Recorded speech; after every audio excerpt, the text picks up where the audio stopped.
ler um texto aqui que diz assim: passados os dias da purificação deles, da purificação do povo judeu, segundo o que dizia a lei de Moisés, levaram Jesus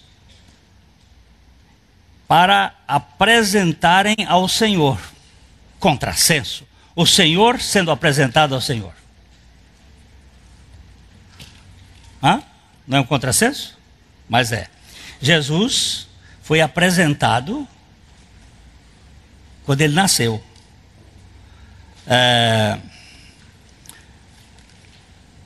Conforme o que está escrito na lei do Senhor. Todo primogênito ao Senhor será consagrado para oferecer um sacrifício segundo o que está escrito na referida lei, um par de rolas e 2 pombinhos, porque era uma família pobre. Se fosse uma família mais abastada, oferecia um carneiro, um bode, mas era pobre, oferecia só um. E aqui, hoje, eu tenho um sobejo da morte para apresentar. Essa bichinha, eu fui visitar no hospital, lá com o Leandro. A médica já tinha botado Greta Maria Eduarda. Greta, que você tem fôlego. Olha, gente, essa menina é milagre. É milagre. E a mãe também. Deus agiu nas duas. E no pai também. O pai quase foi. Bicho velho, você viu? Vem cá os dois, vem cá para frente. Bicho velho é forte, é professor de... Eu sou do tempo que dizia que era educação física. Como é que hoje se diz? Hoje é personal trainer. Pega no velho. E Maria Eduarda é a expressão da graça de Deus na vida dele. Ela ficou quantos dias na UTI? 45 dias. Entre a morte e a vida, não é entre a vida e a morte, não. Entre a morte e a vida. E agora eles estão trazendo hoje, porque eles não vão estar aqui. Vem cá, Maria Eduarda. Vem cá, Maria Eduarda. Vem cá. Eles estão trazendo hoje para que, como igreja, nós agradeçamos a Deus e ofereçamos diante do Senhor, ao Senhor, porque ela é dele, e veio por ele e vai para ele. Isso é um negócio, milagre de Deus. Tá a Tati aqui e o Leandro, que caminharam com muita dor, muita dificuldade, e o Senhor tem cuidado dessa família. Vamos ficar em pé, queridos?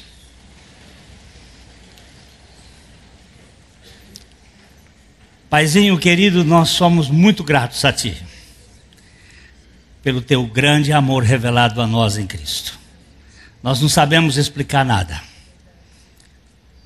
não sabemos nem receber nada, mas nesse instante não é um instante de gratidão. Muito obrigado pela vida da Maria Eduarda, por ter dado um presente a esse casal, por ter preservado esta vida com o Teu poder. E agora nós a oferecemos, a entregamos, a consagramos a Ti, como povo Teu reunido como igreja, diante do Teu altar de graça. Ela é Tua e é para a Tua glória.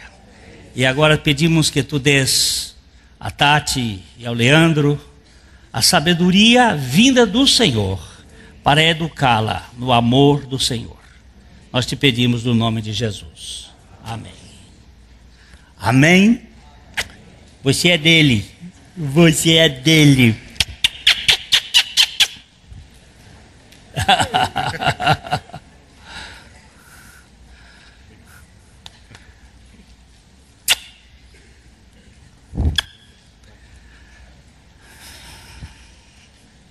Daqui de baixo pega, né? Então vamos ficar aqui mesmo.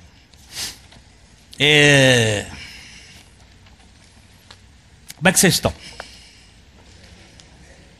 Eu quero água. No dia que eu venho, vem a água, fica em cima.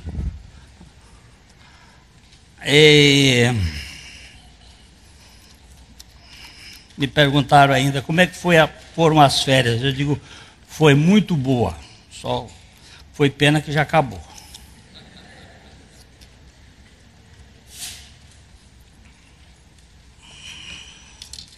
Mas eu continuo querendo viver em férias permanentes.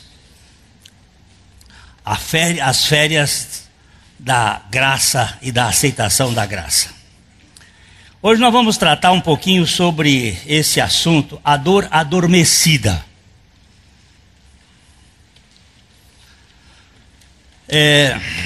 Todos nós temos história. Em todas as nossas histórias, nós temos feridas.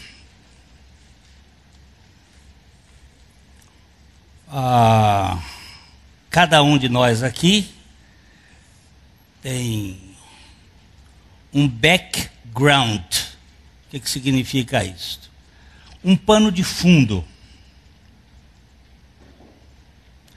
Neste pano de fundo nós temos, desde o jardim do Éden, Adão,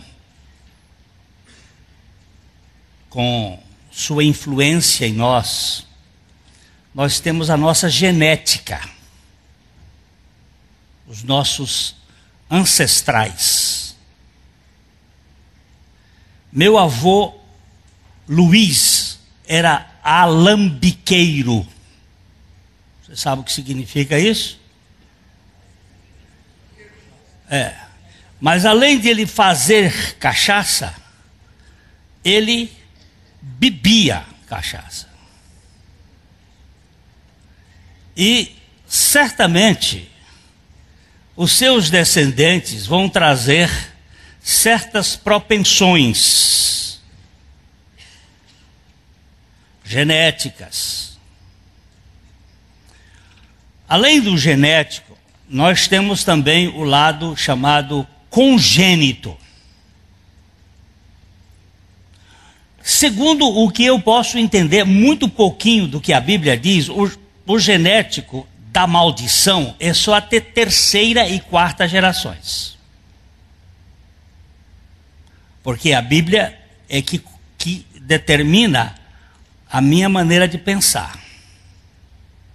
E segundo a maneira de pensar da Bíblia, ele diz assim: eu visitarei, ou eu estarei dentro das leis da maldição até a terceira e quarta.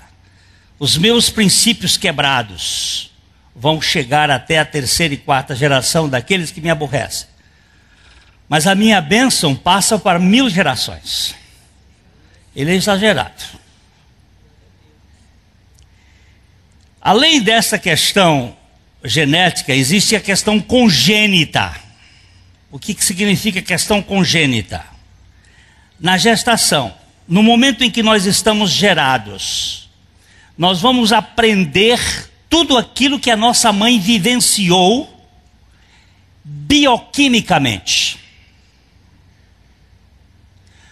Toda a sua maneira de pensar bioquímica, ou seja, suas emoções, advém,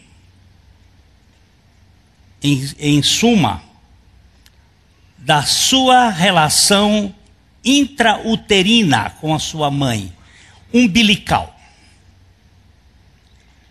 Um livro que pode ajudar nesse entendimento é O Erro de Descartes, do Dr. Antônio Damasio, professor de Harvard, que trata um pouco deste assunto para mostrar por que na mesma família um filho tem um temperamento diferente do outro, totalmente.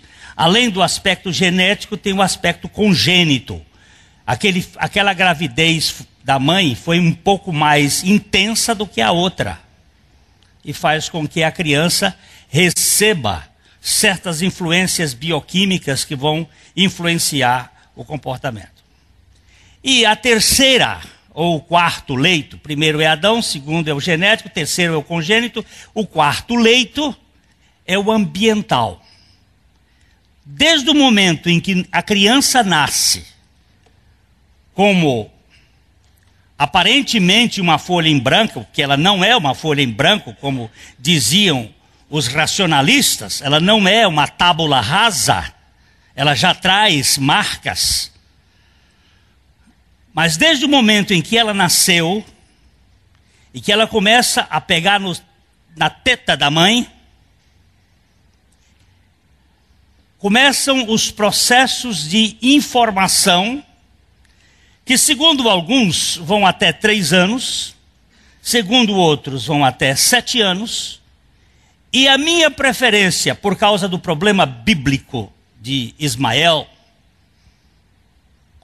ter sido circuncidado nessa fase, e o bar mitzvah, e o bat mitzvah, que acontece tanto no macho quanto na fêmea, aos 12 anos. Depois dos 12 anos,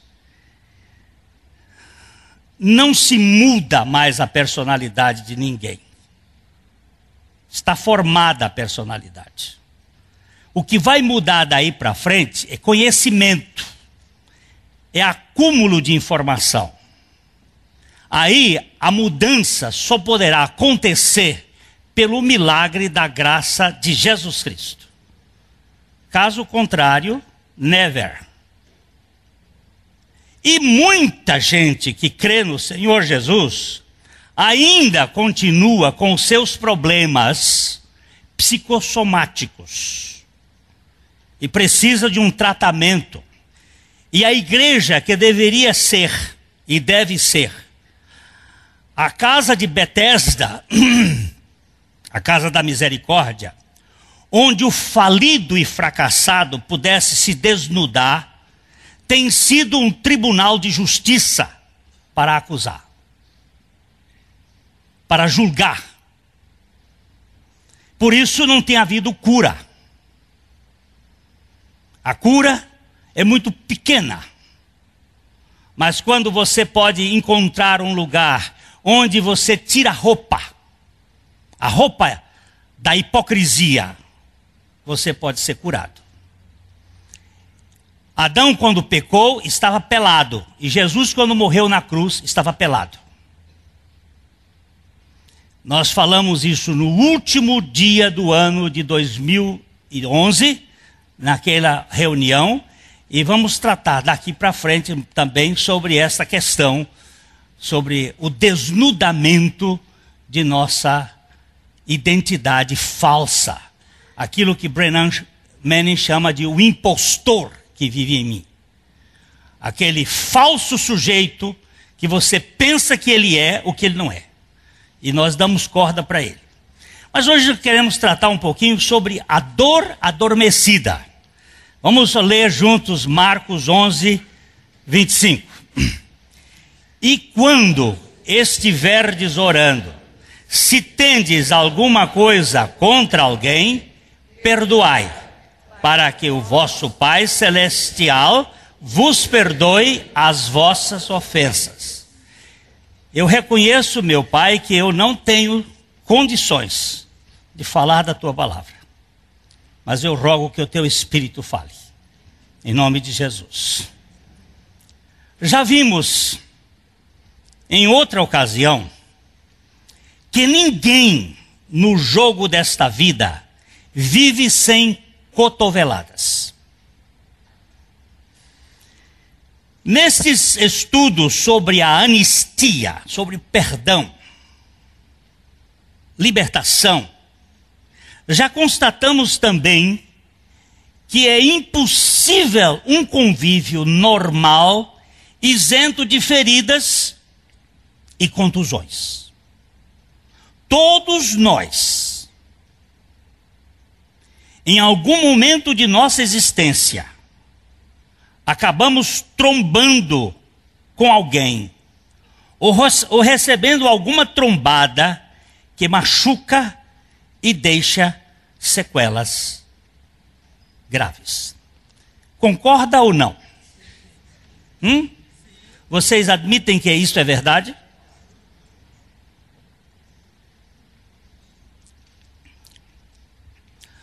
Tanto o que bate, como o que apanha, de alguma maneira termina sofrendo certas dores em razão dos esbarrões. As relações daí para frente não ficam à vontade. Há sempre um ponto de desconforto por detrás dos bastidores e uma dor inoportuna, que pode até ficar adormecida nas entranhas, mas continua irritando os tecidos emocionais. Por exemplo, a criança, quando é abusada pelos pais, entenda, querido, abuso não é só sexual, não. Existem vários tipos de abuso.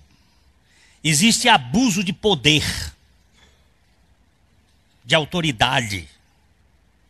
Aliás, de autoridade nunca. Autoridade não dá abuso, mas de poder dá. Aquela força, abuso de força. Existe abuso social. Existe abuso religioso. Esse é terrível. Grande parte de nós aqui foi criado dentro de um sistema abusivo, de uma religiosidade impostora, sem libertação, e que carrega uma culpa desgraçada.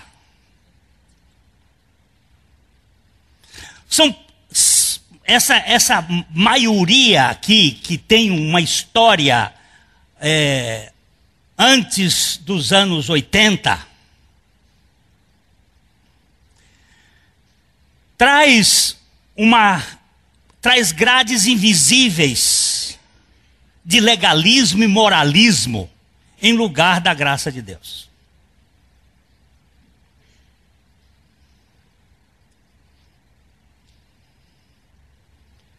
E nós sofremos. Eu, pelo menos, sofro. Eu vivo me debatendo com minha religiosidade farisaica e mentirosa.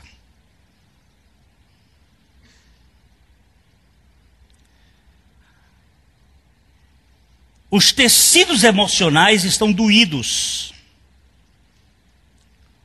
Um pai que foi criado numa religião dura, ele vai criar o filho nessa religião dura, normalmente. Há um livro muito interessante chamado Por que eu não quero ir mais à igreja?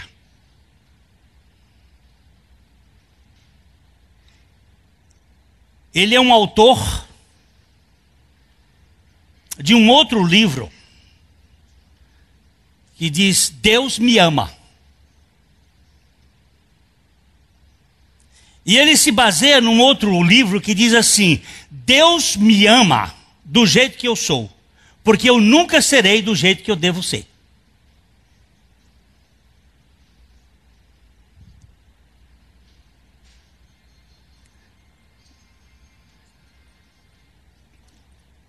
Então nós vamos mexer muito nessa história, porque é muito fácil eu sentar numa cadeira de tribunal e botar o dedo na cara da Leninha. Eu não sei a história dela. Mas é muito difícil eu descer da moto e pegar eu estou dizendo moto porque naquele tempo ele desceu do jumento, o bom samaritano. Mas hoje é uma coisa mais moderna, tem que descer da moto e ir pegar o bicha que foi assaltado.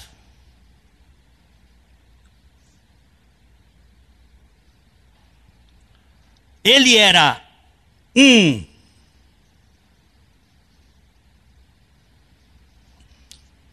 esse negócio que serve bar. Garçom.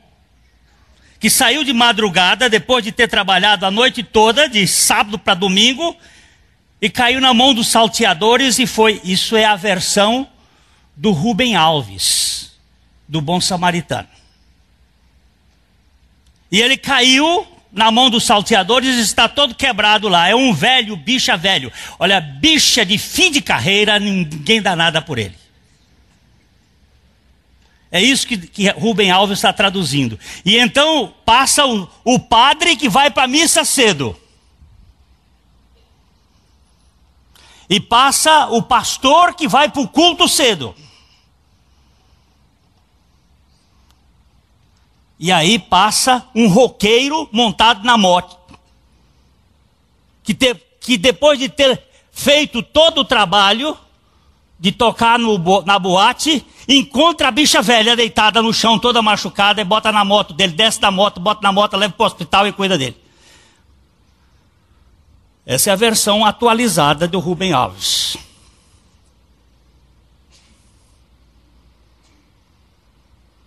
Mas eu tenho religião demais para me impedir tocar nessa gente.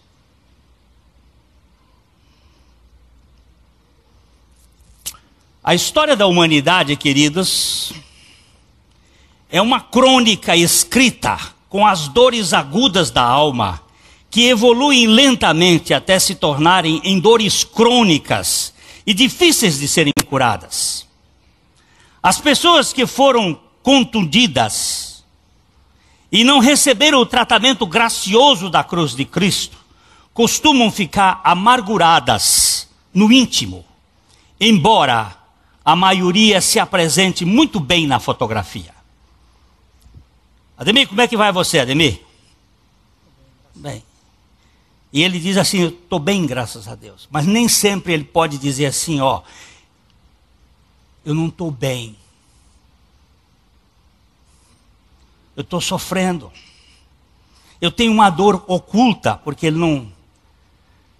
Eu estava indo para o Piauí agora, atravessamos Brasília, porque nós fomos com um casal que não conhecia Brasília. Normalmente eu não passo mais em Brasília, mas dessa vez eu tive que passar. E quando eu saía para botar combustível no carro, estava aquele chuvisquinho. Mulher, quando vê shopping, fica toda alvoroçada. As duas já saíram para shopear. E eu então virei-me para a moça que estava botando combustível e disse, como vai, minha querida? Eu não vou dizer aqui o que ela disse. Eu disse no acampamento, porque lá é reduzido. Ela disse, eu estou uma M. Eu disse, graças a Deus, você encontrou outro. E aí nós pudemos entrar. Eu digo, eu também sou isto, mas eu fui alcançado por uma graça doida, por um cara que é apaixonado por mim e que me ama loucamente. Ela disse assim, mas ninguém se interessa por mim porque eu sou uma... Eu digo, eu também. E eu sou este que Deus resolveu gostar de mim. E aí nós começamos a conversar ali um pouquinho. E foi um papo gostoso. E aí lá no banco do carro tinha um livro chamado Do Tronco ao Trono. É um livro sobre perdão. Eu fui lá, peguei o livro e disse, meu amor, não sei se nós vamos nos encontrar mais, mas eu queria que você levasse a sério esse livrinho aqui. Foi um doido que escreveu isso aqui. Ele foi alcançado por uma graça doida também. E eu queria que você lesse esse negócio aqui. Quem sabe, se a gente não encontrar aqui, a gente vai se encontrar lá na casa de papai. Quando eu acabei de dizer isso, já descia um rio pelo seu rosto. E ela disse assim, obrigado, moço. Foi Deus que mandou você aqui hoje. Não sei. É uma ferida que abriu-se. Mas tem remédio para a ferida. Agora a ferida adormecida está tudo bem. A fotografia está bonitinha. O sujeito está lá na foto lindo, mas sofrendo.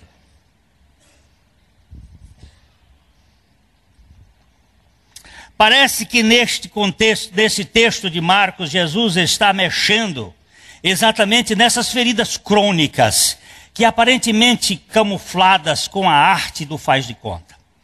Tudo parece muito bem, contudo a inflamação se dissemina sorrateiramente por baixo dos panos. Ela vai correndo. E ela passa de pai para filho, de filho para neto, de neto para bisneto, no modelo de vida, Um pai sofrido transmite o sofrimento da dor dele para o filho na sua forma de andar, de falar, de pensar, de agir. O contexto deste assunto em pauta começou com a maldição de uma figueira mentirosa. Mentirosa, mas esnobe. Jesus se aproxima de uma planta em busca de frutos. Vamos ler Marcos 11, 13.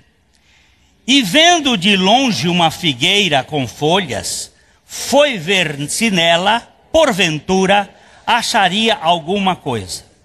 Aproximando-se dela, não achou senão folhas, porque não era tempo de figos. Humberto, por favor, você que está aí com o texto e tem o grego aqui, me vê se tem esse porventura aí no texto.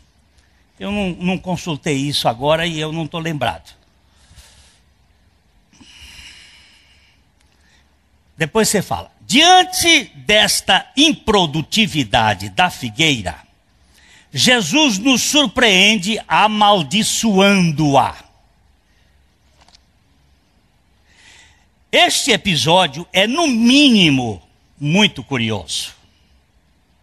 Se não era a época certa da frutificação, por que Jesus acabou por condenar aquela planta à morte? Que radicalismo é este, Senhor? Parece um grande absurdo ou uma total incoerência da parte do Criador no universo. Ele criou uma planta que tinha que dar frutos na época certa, e ela não estava dando frutos na época certa, e ele amaldiçoa a planta que não está dando fruto da época certa. Se não era época de dar fruto. O senhor está ficando doido? Tem? A ideia é de uma conclusão conclusiva. Pode ser por isso, portanto, em razão disto, então... Esse porventura é uma ação conclusiva, né? Por isso, portanto... eu dou mais a minha cabeça para isso aí.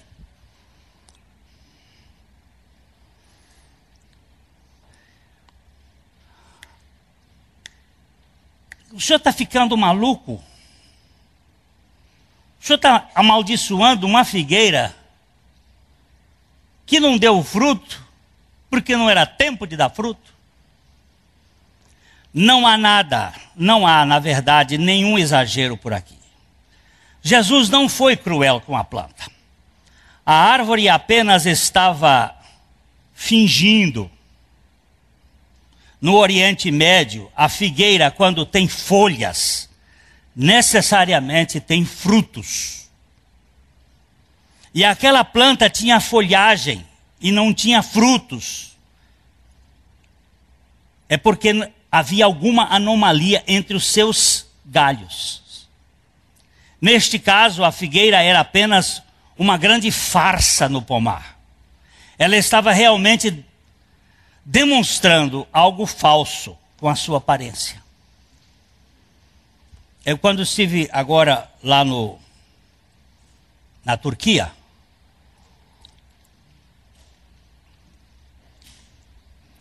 é onde eu já comi os figos mais saborosos da minha vida. Ó, desse tamanho. Não é mentira não, Terta. Desse tamanho. Lindos. E quando nós passávamos assim pela rua de Istambul, haviam figueiras enormes de 20 metros de altura. Eu nunca tinha visto figueira daquele tamanho. Nunca tinha visto. E as figueiras todas floridas, enfolhadas e todas com frutos. Tinha frutos mais maduros, frutos verdes, frutos Aí eu olhei para isso assim, ah, Senhor, o Senhor não amaldiçoaria essa aqui não, né? Essa tem fruto. Essa figueira infrutífera era uma representação patente do povo de Israel, que estava vivendo uma grande mentira sistemática. Ele se identificava como sendo o povo de Deus, mas não dava os frutos divinos em seu modo de vida. Como pode um filho do Deus perdoador não perdoar as pessoas que o magoam, assim como o seu pai, que sempre perdoa? Uma das características fundamentais de Deus é o seu amor perdoador. Filho de peixe é o quê? Peixinho. E filho do Deus perdoador é o quê? Perdoadorzinho. Quando os discípulos viram que a figueira que Jesus amaldiçoara havia secado desde a raiz, ficaram perplexos. Então Jesus inicia um ensino da fé que move montanhas e da oração pela fé, que deve ser tratada concomitantemente com o perdão pessoal, em consequência das raízes da amargura que permanece no íntimo, ainda que como uma dor adormecida.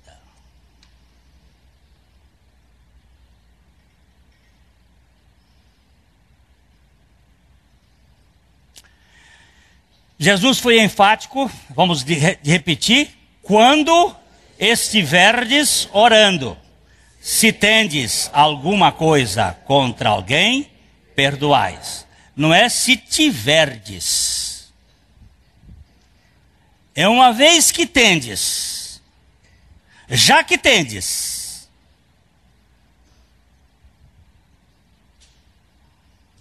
O imperativo aqui implica numa categórica ordem aos seus filhos que estiverem orando, bem como numa subvenção graciosa garantida pela soberania divina. Vamos pensar aqui uma coisa. Deus Pai nunca pede nada a não ser dos seus filhos. E quando pede ou ordena aos seus filhos, ele já subvencionou o pedido. O que isso quer dizer? Vamos ver se eu consigo ser claro. Se uma pessoa me pede para eu fazer uma coisa que eu não posso fazer, isso é uma tirania. Por exemplo, Marcos Salles chega para mim e diz assim: Glênio, compre um Learjet, um Learjet para você. Quanto custa um Learjet? Um avião. Hã? Alguém tem noção?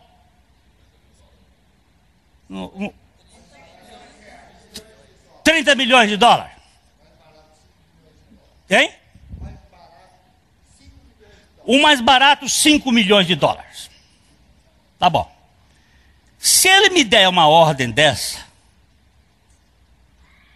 para ele ser coerente, ele tem que financiar esse negócio para mim. Caso contrário, ele vai dar uma ordem para um incompetente. Eu não tenho 5 milhões de dólares.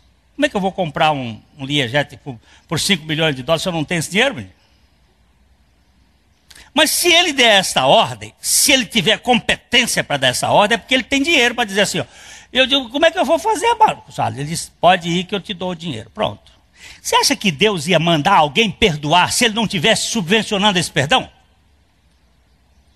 Ele ia esperar que ele fizesse isso? Pega uma criança de 2 anos, não precisa de 2 anos, vamos pegar o menino do Marcos Salles, já estamos dele aí, o Daniel. e põe uma mala de 40 quilos e diz assim: Daniel, leva essa mala lá dentro do ônibus. Ele pode?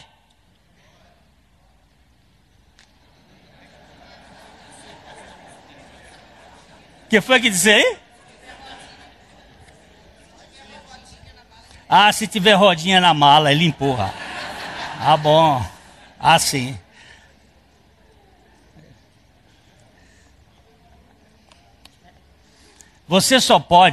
Deus só pode pedir a alguém alguma coisa que Ele mesmo vai dar as condições. Ele tinha que botar a rodinha na mala para poder empurrar.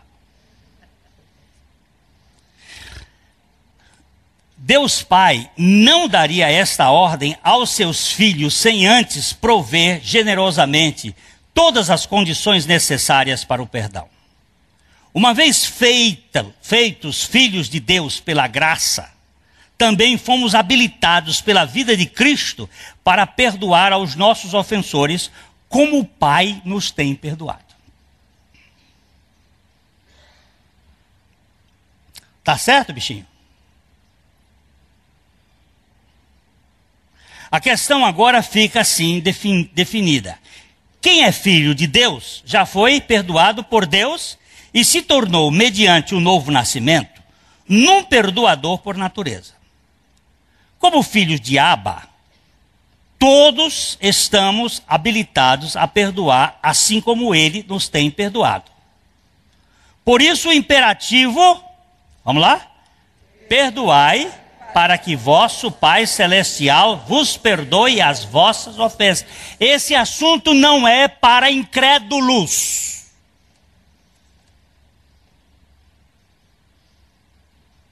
Esse assunto para filho do Pai.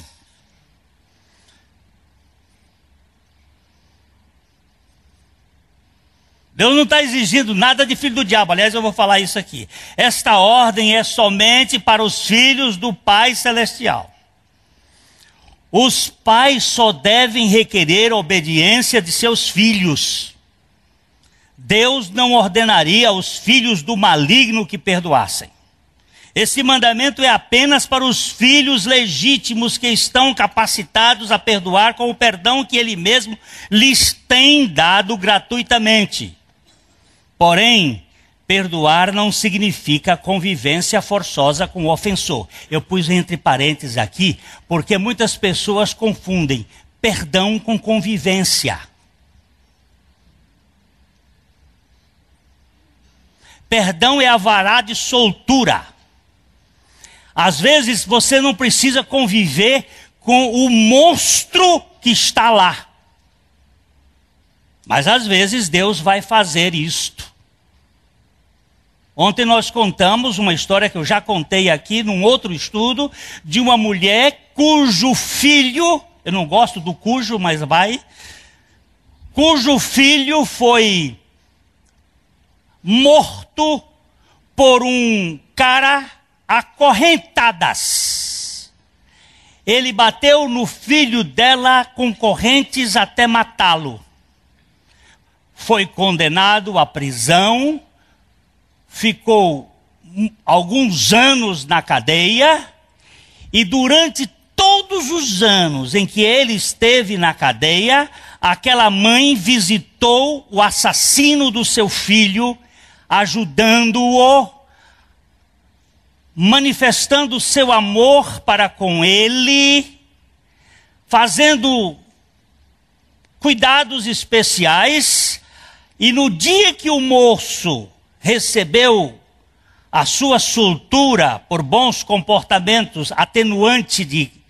ela levou o moço para morar com ela e fê-lo seu filho.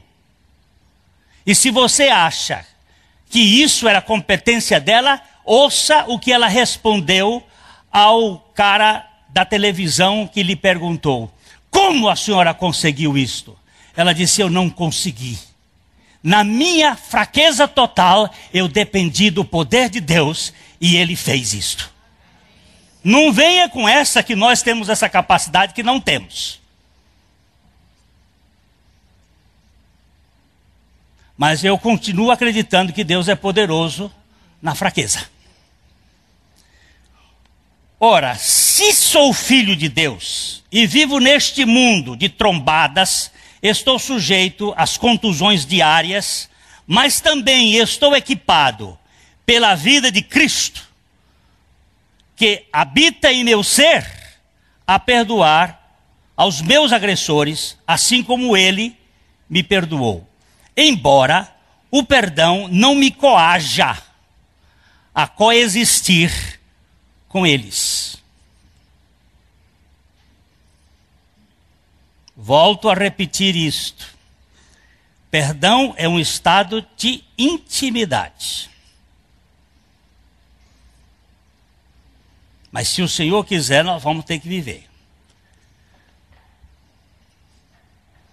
Eu tenho uma irmã que está aqui hoje. E durante 3 meses o Senhor ordenou-a em oração, quando ela estava orando: perdoe o seu sogro. E ela cavucava na mente para saber quando foi que ela ofendeu aquele sogro.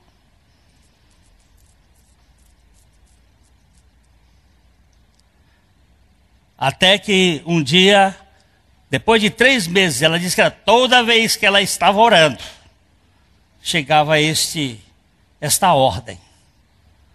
Aí ela foi, um dia telefonou para ele e disse que o sogro é muito amável. E ela foi, teve a conversa e está esperando agora o que Deus vai fazer na história. Às vezes a gente nem sabe onde ofendeu. E o outro guarda tão profundamente que ele também não sabe que está lá a dor adormecida.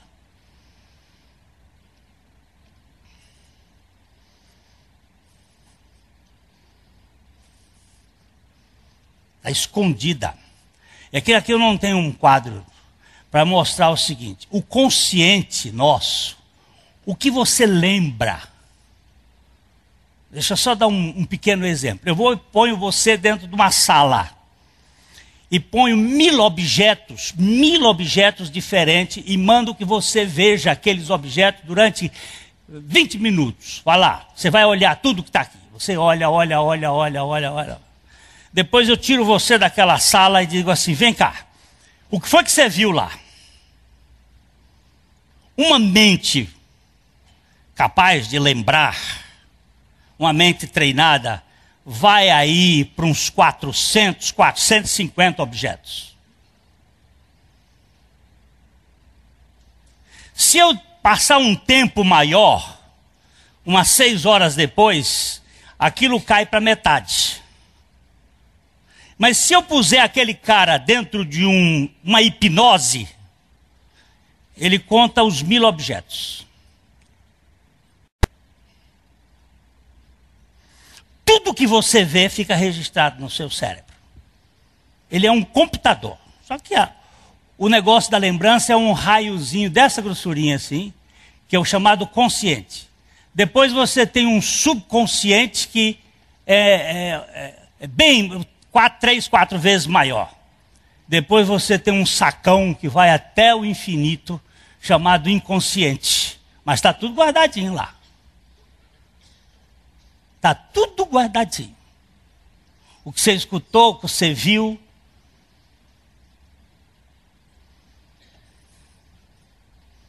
Está tudo guardado.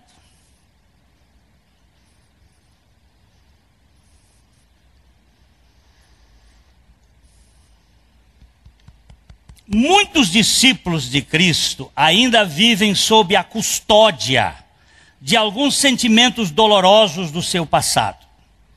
Eles já foram perdoados total e cabalmente pela graça, mas continuam cultivando emoções dolorosas nos canteiros subterrâneos de sua alma ressentidas.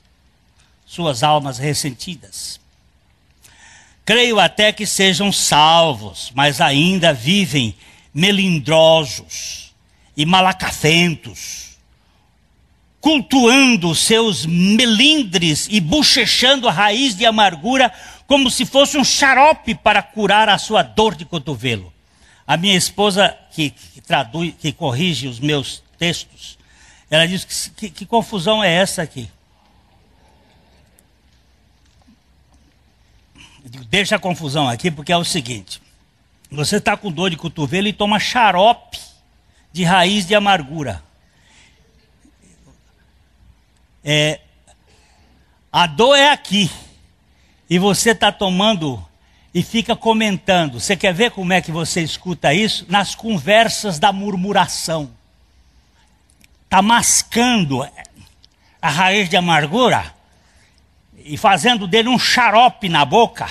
E você, o xarope, que ninguém quer conviver com você, porque você é um chato, insuportável. E você vai fazer isso na sua família. Eu pago hoje certas coisas que os meus filhos sofrem, porque eu fui um chato.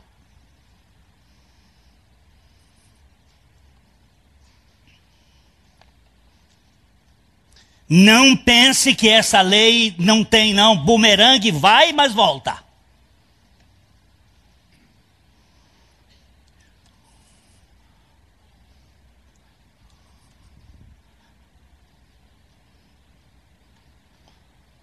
Tem um irmão que está aqui hoje. Agora hoje é...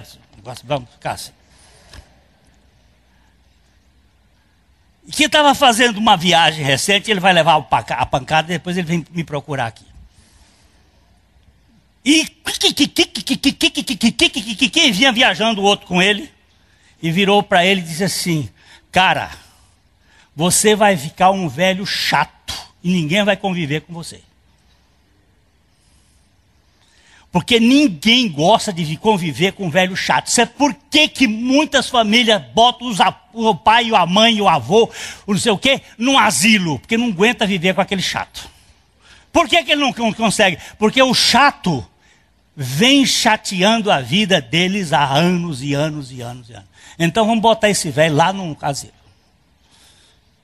Eu estou preparando fazer um asilo lá na casa na Colina da Graça, para pegar um bocado de chatos como eu aqui, que vão para lá. Vamos ser asilados lá. Quem sabe alguns irmãos vão de vez em quando fazer uma visita para esses chatos. Não é, Amelinha? É para nós dois.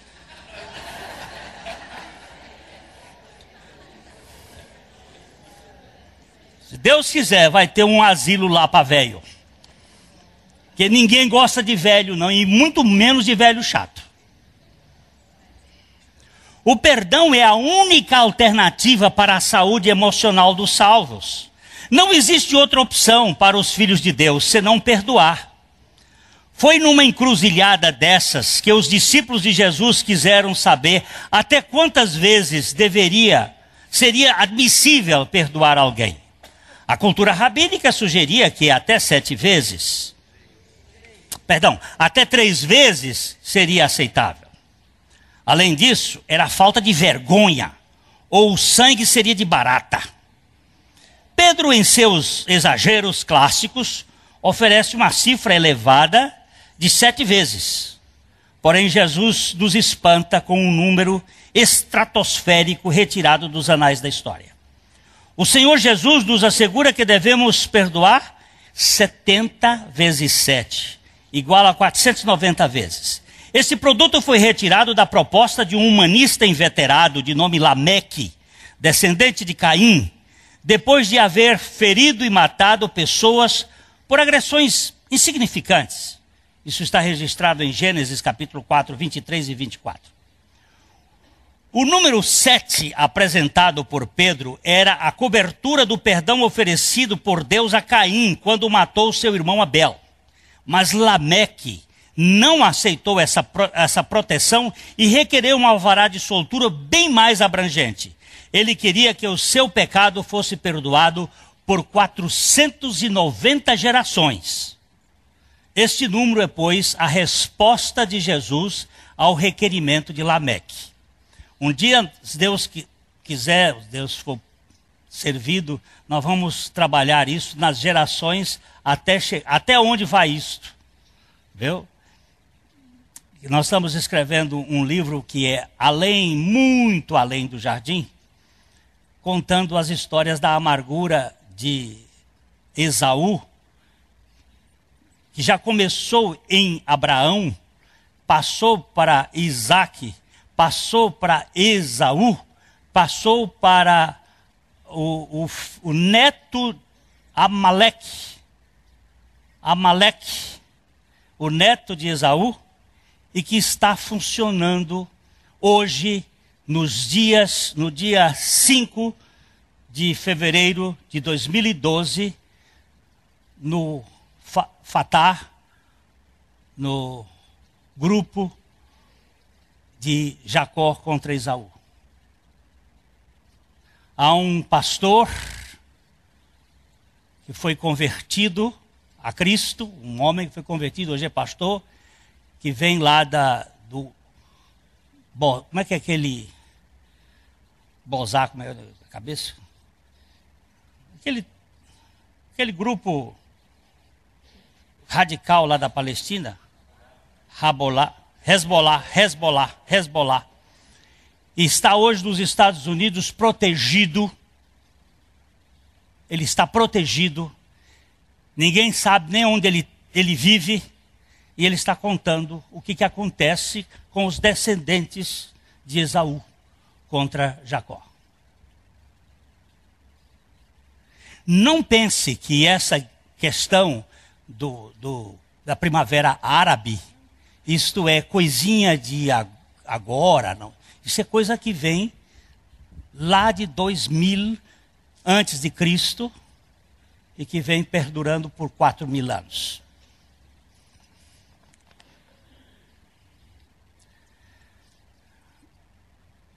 Esses negócios que estão aí nas famílias retidos, guardados, os problemas familiares que vão se perpetuando e vão adoecendo. O que Jesus estava propondo era uma disposição inflexível e permanente em perdoar.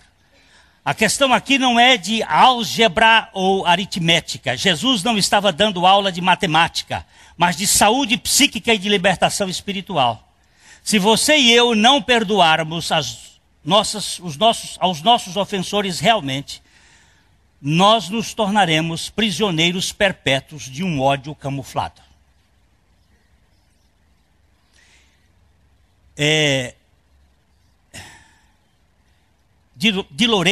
Oswaldo de Loreto dizia assim: você sabe quando o ódio está ali implantado pela ironia, pela crítica, pela maledicência. Isto reflete um ódio implantado.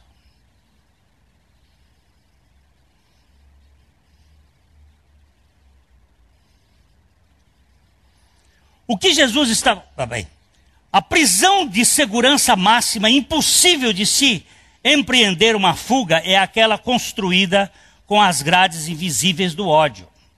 Como dizia o cardeal parisiense do século XVII, François Fenelon, quem tem 1000 amigos, nem sempre os encontra.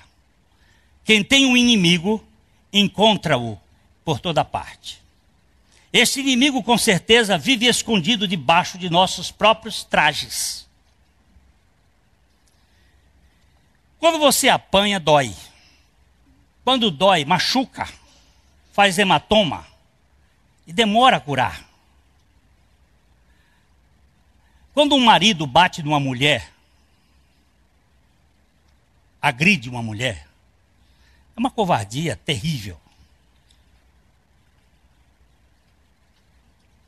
Eu era contra divórcio até o máximo.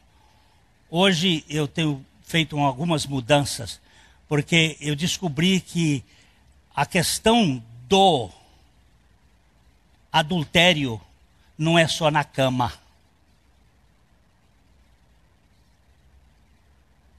Eu fui estudar adultério no Velho Testamento contra Deus.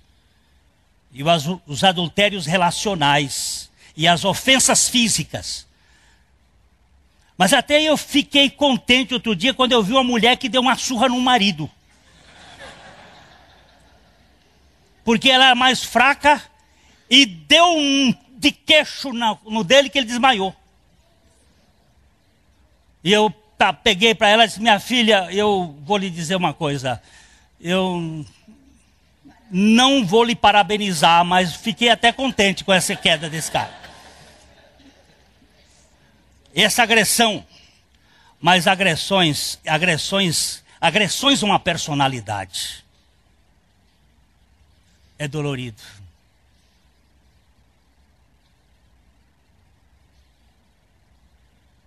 Injustiças. É dolorido. Mas qual é a alternativa que eu tenho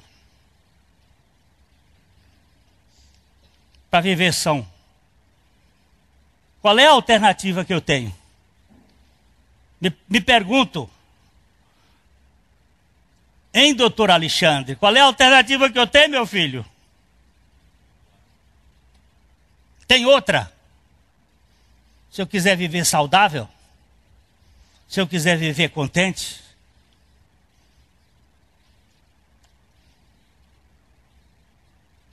estava viajando daqui para Londrina, para Cascavel, e havia uma pessoa me batendo, e eu estava magoado, sofrendo, e viajando para ir para Cascavel, e o cara me sufocando o tempo todo em mente, e eu não conseguia dormir, porque você perde o sono. É que ele diz assim: quem tem 1000 amigos nem sempre os encontra, quem tem um inimigo encontra por toda parte.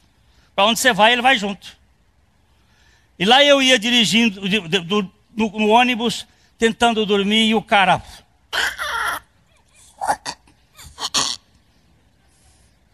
Quando chegamos em Campo Mourão, o ônibus parou num posto chamado Tio Patinhas. Aí o motorista abriu a porta, que ele abria a porta para alguém ir ao banheiro, alguma coisa, e eu fiz um teatro. Eu disse: cara, você não pagou a passagem e vem me sufocando aqui o tempo todo? Meu caro, a porta está aberta, você está livre e perdoado. Deus te abençoe. Dormi antes do motorista entrar. E acordei em Cascavel porque o número era marcado. O ônibus ia para Foz. O motorista: moço, é Cascavel. Todo mundo que tinha descer em Cascavel já tinha descido, e eu estava lá apagadão. Eu disse: leve, ó, você está solto. O assassino do meu irmão foi uma coisa terrível, mas o Senhor disse assim: assim como Deus em Cristo te perdoou, perdoai. Eu não tenho capacidade, eu gritei para Deus. Ele disse: eu não estou lhe perguntando se você tem capacidade, eu lhe estou dando capacidade. Perdoe com o meu perdão.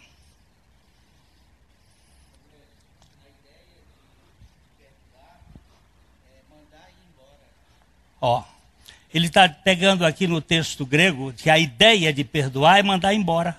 Está livre. Pode ir embora. Você pode ir embora. Pode pegar as suas trouxas e ir embora. Está livre. Você não precisa ficar pegando no pé. Quando você não perdoa, para onde você for, o inimigo vai junto. Mas sem passagem nem passaporte. Se você for ao restaurante, ele vai com você e come junto. Mas só você paga a conta. E ele ainda regurgita em seu prato. A dor adormecida no íntimo é uma dor sufocante e atormentadora. Você está comendo lá e o cara está comendo com você. E ó, o pau está cantando. Manda embora. Solta ele. Solta o marido que você foi divorciada ou divorciado, separado, e que ele está aí. Solta a mulher que lhe causou. Solta, perdoa. Mas eu não tenho capacidade. Deus subvenciona isso.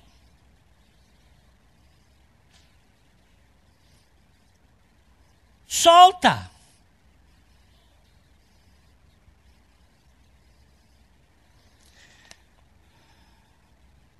Como disse Brennan Manning, citando o seu amigo Robert Horn,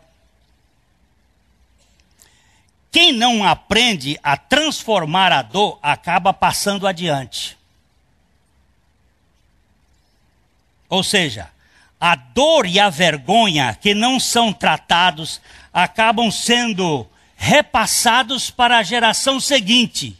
Isto é, se não perdoarmos de fato, o feto já vem sofrendo em seu íntimo com a nossa amargura adormecida. Lembra-se da mãe transmitindo para o filho? Ele vai já nascer com a vergonha. Não vamos mexer nele. Pois é, traz as consequências. A questão básica é como tratá-la, essa amargura. Como eu vou tratar? Para mim, só há um remédio à vista: a cruz de Cristo Jesus. Para podermos perdoar de verdade, precisamos morrer juntamente com Cristo na cruz e recebermos a vida da ressurreição como a única capaz de perdoar completamente. Por favor, eu não estou falando de teologia da cruz. Porque muitos temos estado com a mente inchada já de tanto saber sobre a cruz.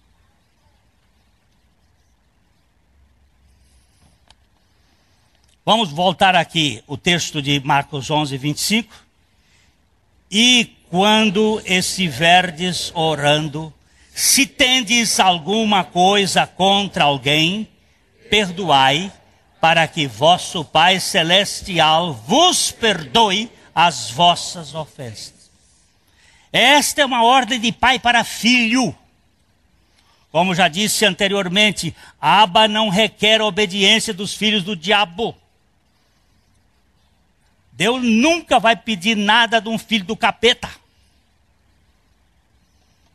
Eu às vezes vejo filho de outras pessoas fazendo determinadas coisas que dá vontade de ir lá e dizer: menino, fica quieto. Mas eu não tenho essa autoridade de mandar. Deixa que o pai mande. O pai é responsável. E daqui para frente eu não vou ter mais essa responsabilidade, porque se Deus me der netos, como disse alguém, avô é um burro que o filho amansou para o neto montar. Então eles vão montar em mim, daí eu não tenho agora a obrigação de ensinar. Mas os pais têm. Você é pai, você tem. Eu vejo às vezes, aqui um parêntese, eu vejo determinado pai palerma ou palhaço e mãe manhosa, que o filho faz o que quer e ele fica assim: filha, fica quieta. Ah, filho. Papai do céu castiga. Ó o bicho papão. Ó o bicho. Agora mesmo o nosso vaqueiro lá no Piauí, o neto dele estava correndo para ir para o mato. Ele virou e disse: oi, tem saci pererê. Eu digo: saci pererê é você. Não fica botando medo do menino, não. Irresponsável. Vai lá e pega o menino e vai. Pai, o avô vai correr cuidar. Ele ficou sem graça. Vai pegar seu neto, negócio de saci pererê. Nós criamos uma cultura do medo, que isso espalhou. Boi da cara preta, pega essa criança que tem medo de careta. Tutu marambá, não venha pra cá, que o pai da menina te manda matar. É tudo com medo, botando medo nas crianças. E as crianças ficam todas elas presas ao medo. Agora, Deus não vai dar ordem para filho do diabo, não, meu filho. Essa ordem é para filho de Deus. Se você não for um filho de Deus, você nada tem a ver com este mandamento. Mas se for um filho, um dos seus filhos, tem tudo a ver. E não tem opção. Ou perdoa, ou perdoa. Pode não perdoar agora, mas vai perdoar daqui a pouco. Porque ele vai botar alguma coisa para você perdoar. Porque ele não desiste de você, ele não desiste de mim. Ele vai criar alguma circunstância para lhe quebrar. Porque ele é misericordioso. Esse perdão, que não é quando a outra pessoa tem alguma coisa contra nós. Neste caso, o procedimento é o seguinte, vamos ler Mateus 5, 23 e 24. Se, pois, ao trazeres ao altar a tua oferta, ali te lembrares de que teu irmão tem alguma coisa contra ti, deixa perante o altar a tua oferta. Vai primeiro reconciliar-te com o teu irmão e então, voltando, faze a tua oferta.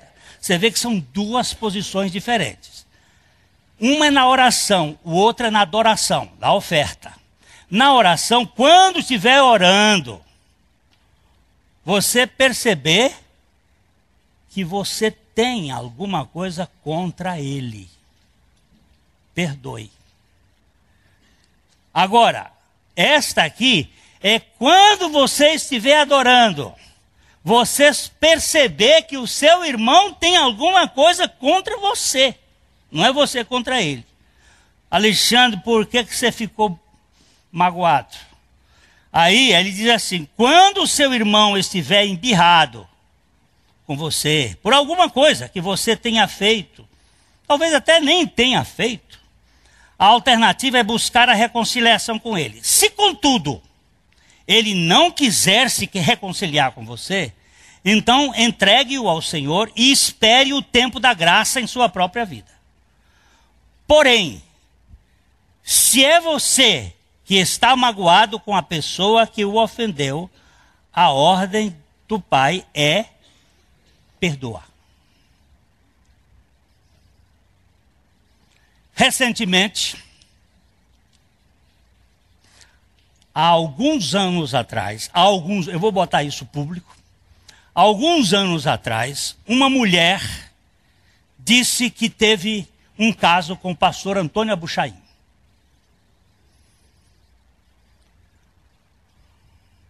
Na ocasião, ele me procurou e disse, Deus é testemunha, eu não vou me defender.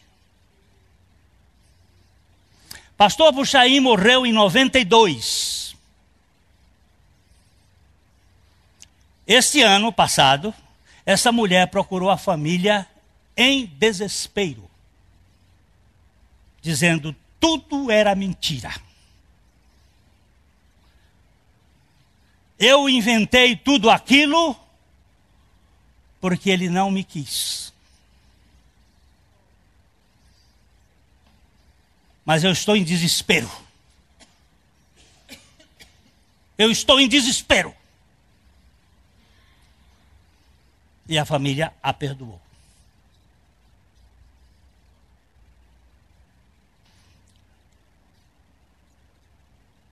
Deus não joga a culpa na vida de ninguém. O pior dos pecadores, Ele perdoa. Mas aquele que acusa uma pessoa, que faz fofoca contra uma pessoa, esta pessoa, se ela não se arrepende, Deus cobra isto centavo por centavo, pelas leis da culpa. Ele disse, aquele que não perdoa, até o último centavo, os verdugos virão cobrar.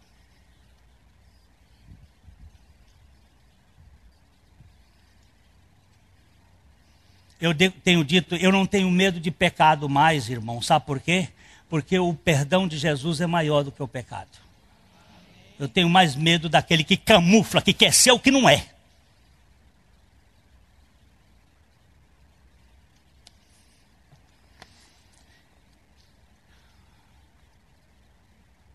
Se você é que está magoado com a pessoa que o ofendeu, a ordem do Pai é perdoar.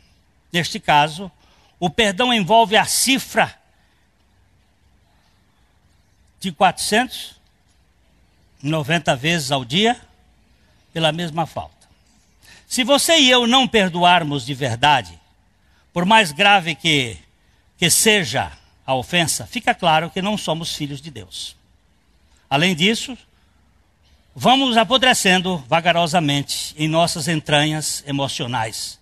Nesta vida, aguardando o tempo em que andaremos no tártaro, arderemos no tártaro, na vida futura. Isso não é ameaça tola, nem argumento para constranger os covardes. É apenas a constatação de fatos bíblicos. Eu recebi muitas cartas anônimas aqui nessa igreja. Muitas. Contando fatos a respeito da vida de pessoas.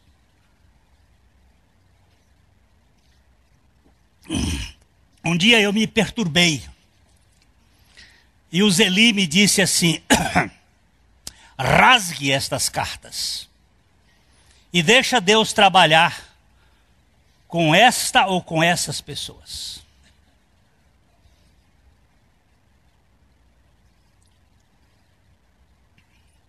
E eu as rasguei todas. Estou esperando a obra de Deus na minha vida e na vida de tantos. Eu creio que meu Deus não perde ninguém. Quem não perdoa de fato é escravo dos piores sentimentos, o ódio, e vítima do mais severo dos déspotas, o seu próprio ego ferido.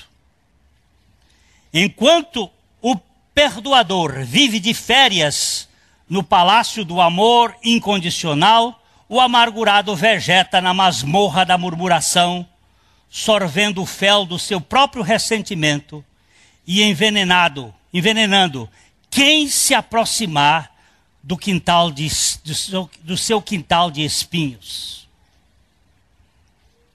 Aquilo vai ficando envenenando o neto, o bisneto.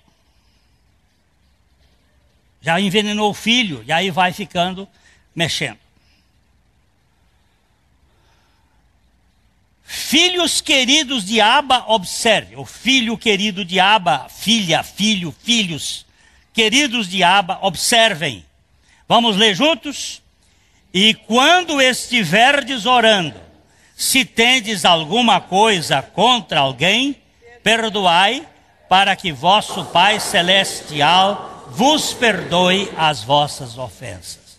Enquanto eu estudava esse texto, eu ouvi um rodapé de um dos intérpretes. É por isso que muita gente não ora.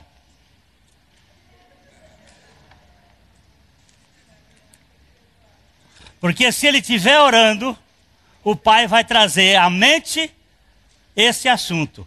E se o Pai trouxer à mente esse assunto, você só tem uma alternativa: perdoar. Não tenho outra. Sei que é difícil. Como disse C.S. Lewis, você saberá o quão é difícil quando o assunto chegar na sua casa. Perdoar. Mas você saberá o quanto é glorioso quando você olhar para Jesus. E aí você vai dizer: Senhor, com esse perdão está perdoado. Você vai jantar hoje? Hein? Você vai jantar hoje? Mas antes de jantar, você vai almoçar? Sim. Pois bem. Na hora que você for almoçar, procure saber se você tem alguém. E solta ele antes do almoço, senão ele vai almoçar com você. E de graça. E de graça. E depois ainda vai regurgitar. Eu vou usar a palavra que eu ia botar a palavra vomitar. Minha esposa disse assim, muito pesada.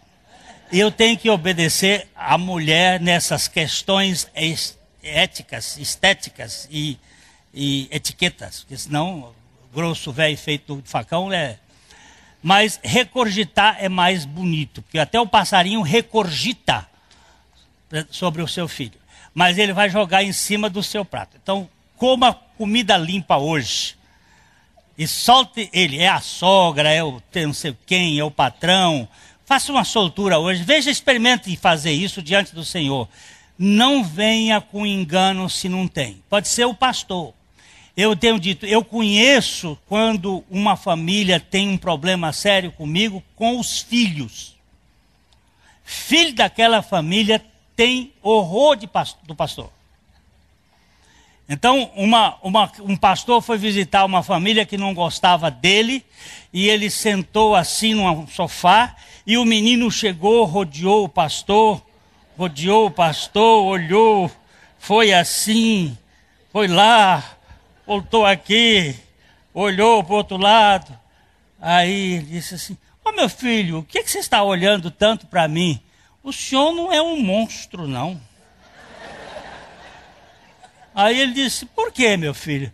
Papai e mamãe dizem que o senhor é um monstro, mas até que o senhor é bonito. Criança sempre dá o recado. Viu? Criança dá o recado. Pastor Paulo escreveu 3 capítulos para tentar se defender das acusações na igreja de Coríntios. Capítulo 10, capítulo 11, capítulo 12 de 2 Coríntios. Depois você leiam lá, que aquilo é a defesa dele por causa das acusações que fizeram a ele. Isso é amargura que está plantada naquela família adoecida que vai fazendo isso acontecer. Mas tem cura para isso, lá na cruz do Calvário. A mensagem que você acabou de assistir faz parte do Ministério de Comunicação Palavra da Cruz. Temos um grande acervo de estudos bíblicos em áudio e vídeo. Distribuímos também, gratuitamente, o jornal mensal Palavra da Cruz. Entre em contato conosco pelo fone fax 0 operadora 43 3322 3037 ou pelo e-mail com@palavradacruz.com.br. Visite-nos também pelo site www.palavradacruz.com.br. Graça e paz.